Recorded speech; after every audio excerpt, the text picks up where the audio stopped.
Quiero compartir un pensamiento que está en el libro de Santiago, en el capítulo 4, versículo 13 al 15, que dice: Ahora les toca el turno a los que dicen: hoy o mañana iremos a tal ciudad y pasaremos allí el año. Haremos buenos negocios y obtendremos ganancias. Pero ustedes no saben lo que será el mañana. ¿Estará con vida todavía? Pues no son más que humo que se ve por unos instantes y luego se disipa. ¿Por qué no dice más bien: si Dios nos da vida, haremos esto o lo otro? Con estas palabras en mente quiero compartir una corta meditación con ustedes.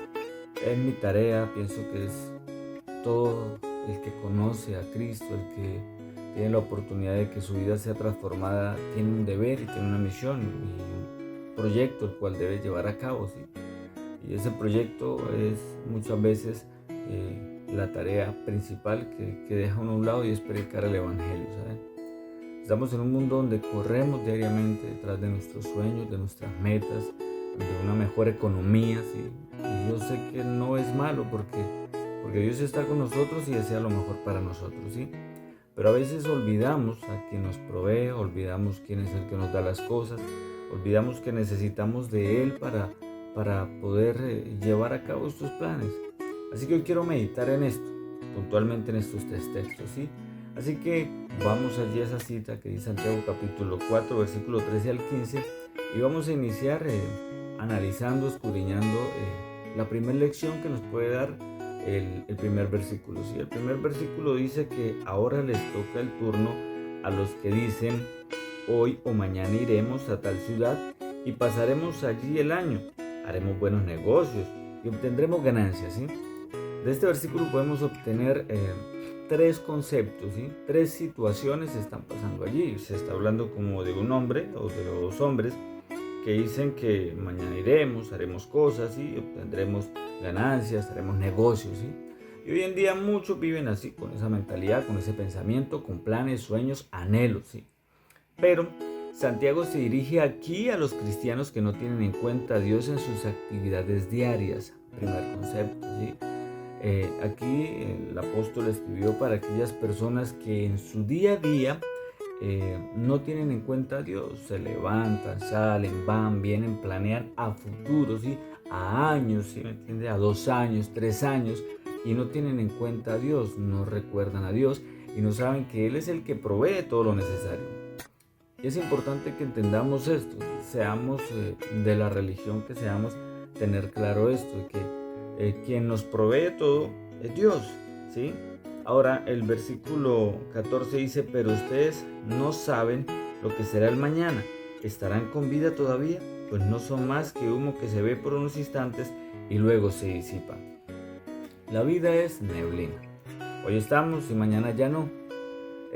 Podemos recordar nuestra infancia, y yo sé que al recordarla, al recordar cuando jugábamos, cuando no nos preocupábamos por las cosas que hoy en día nos preocupamos, sentimos o pensamos que eso fue ayer, o sea, eso fue hace poco. Pero nos damos cuenta que ya han pasado 30 años, 20 años, 40 años. ¿Sí? Yo, por ejemplo, recuerdo cuando estaba cerca de irme a prestar servicio, y me parece que hubiera sido ayer. Y yo me fui cuando iba a cumplir 18 años y ya en este momento tengo 35. O sea, el tiempo ha pasado rápidamente, ¿sí? Entonces, el primer aspecto que tenemos que tener en cuenta era que muchas veces vivimos el día a día, nuestro afán diario, nuestras cosas diarias, y no tenemos en cuenta a Dios. El segundo concepto dice que hacen planes para el futuro como si Dios no existiera. Además, hacen preparativos como si su futuro dependiera de sus propias manos.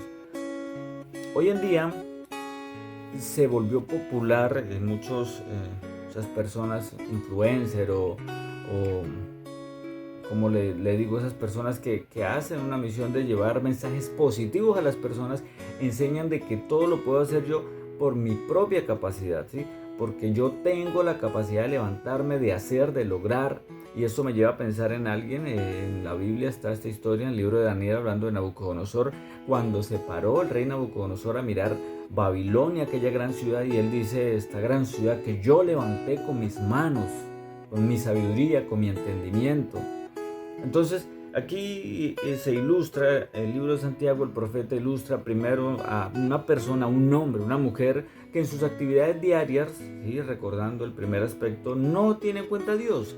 Y en el segundo aspecto, cree que lo poco, lo mucho que tiene ha sido por su capacidad, por su inteligencia, por su sabiduría, porque es sagaz, porque es disciplinado, ¿sí?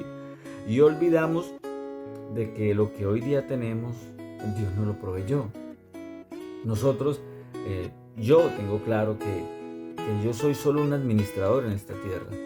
Si yo tengo una casa, si yo tengo un carro, si yo tengo un buen trabajo, Dios me lo dio para que yo sea un fiel administrador de ellos, ¿sí?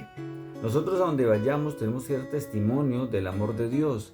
En nuestros trabajos tenemos que hacer las cosas bien, teniendo claro que ese trabajo nos lo dio Dios, ¿sí? Para que allí podamos ser un canal de bendición y para que podamos entender de que Dios es el que nos da las cosas.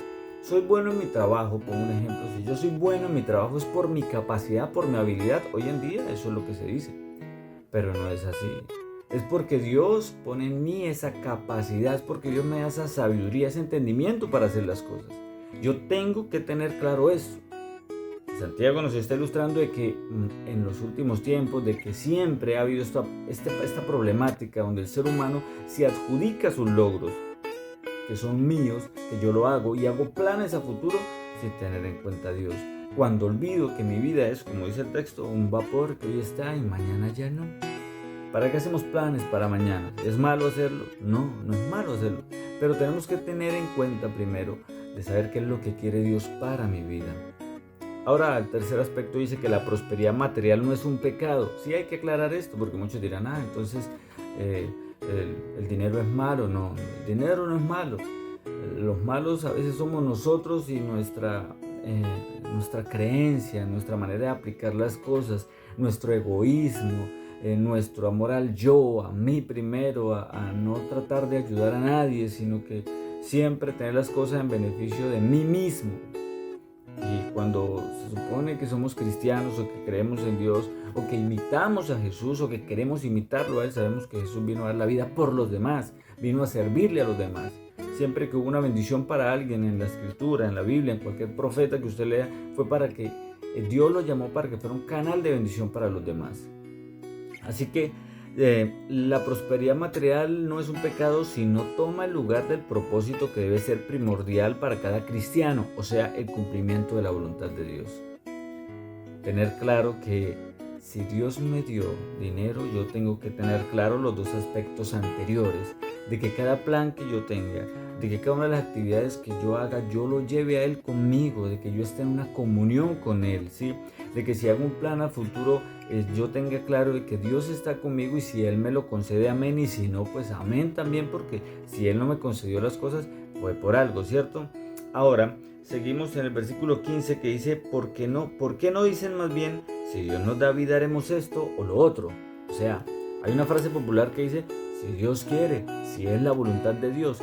Esa debe ser nuestra mentalidad, ese debe ser nuestro pensamiento.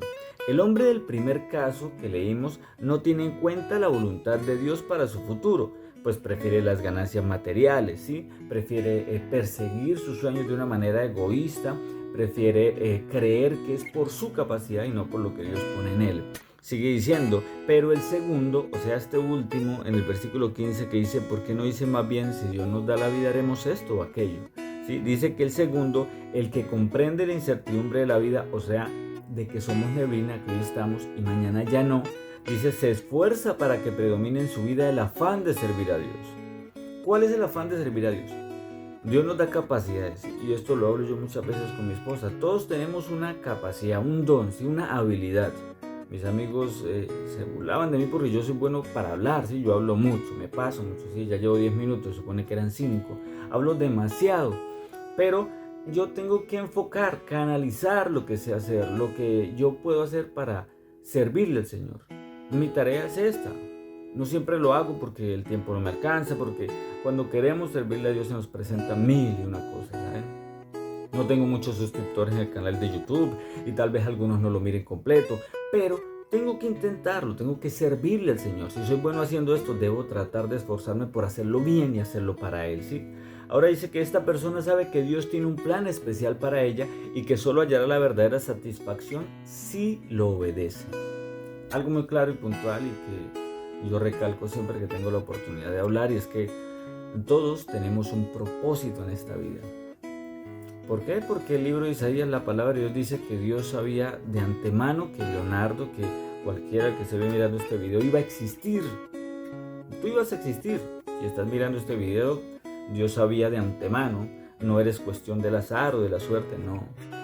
Dios te tenía predestinado para algo, un propósito, una misión. Pero si omitimos todos los conceptos que vimos al inicio, como por ejemplo si nuestras actividades diarias Dios no está con nosotros, si hacemos planes a futuro y no lo tenemos en cuenta a Él, si lo material está por encima de todo, nunca vamos a llegar a ese propósito, nunca vamos a llegar a cumplir ese plan que Dios tiene.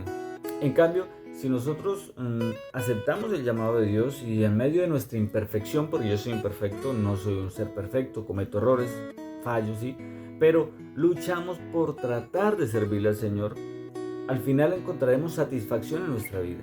Encontraremos la paz que sobrepasa todo entendimiento. Y entenderemos que los afanes de esta vida son banales. Porque Dios provee para sus hijos lo necesario. Él sabe que nos da hambre, Él sabe que necesitamos un techo y Él sabe que tenemos anhelos y sueños. Y yo termino con esta cita, y la sé de memoria porque es una cita que me ha acompañado siempre. Y a veces fallo porque me lleno de temor cuando llegan los problemas, y es Mateo 6:33, que dice: mas buscad primeramente el reino de Dios y su justicia, y todo lo demás os será añadido. Cuando Dios dice que busquemos primero de Él, nos está dando a entender que todo lo demás Él lo añadirá, ¿sí? Hoy en día debemos empezar a aplicar aquel texto que dice: vive un día a la vez, un día a la vez. Sin estrés, sin presionarnos, hagamos las cosas bien. Si estás en tu trabajo, hazlo bien. No lo hagas para los hombres, ni para tu jefe, ni para la gerente, ni para el gerente, ni para el supervisor, ni para el coordinador. Hazlo para el Señor. Y así testificarás del amor de Dios en tu trabajo. A donde vayamos, en nuestra manera de hablar, en nuestra manera de ser, ayudemos, porque hoy en día los tiempos son críticos, los tiempos son difíciles y complicados. El Señor Jesús está pronto a venir. Así que hagamos planes y soñemos, pero que en esos planes y en esas actividades diarias siempre el Señor esté presente, para que nosotros podamos aceptar su voluntad y creer de que en lo que tenemos, sea mucho o sea poco, el Señor nos lo dio y el Señor sabe que es lo necesario para nosotros. Dios les bendiga a todos ustedes enormemente. No olviden compartir y darle un gran like. Ustedes saben que esa es mi motivación, hacerlo para cada una de las personas que tal vez necesita este mensaje, y yo hago la parte que debo hacer ante Dios, predicar su evangelio. Dios les bendiga.